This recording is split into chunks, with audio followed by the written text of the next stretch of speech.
লন্ডনের একটি সম্পত্তির ভাড়া থেকে প্রাপ্ত আয়ের হিসাব নিবন্ধন করতে ব্যর্থ হয় তদন্তের মুখে পড়েছেন শেখ মুজিবুর রহমানের নাতনি লেবার এমপি টিউলিপ সিদ্দিক। যুক্তরাজ্যের পার্লামেন্টের মান নিয়ন্ত্রক সংস্থা তার বিরুদ্ধেই তদন্ত করছে। ব্রিটিশ সংবাদ মাধ্যম বিবিসি অনলাইনের এক প্রতিবেদনে এই তথ্য জানিয়েছে।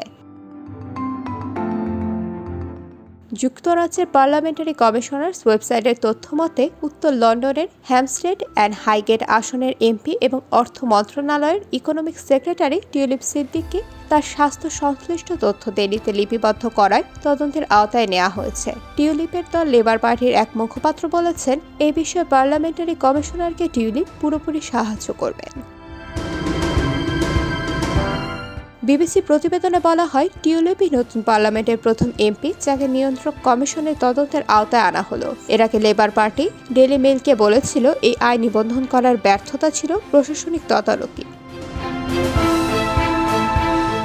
IBTV USA news desk.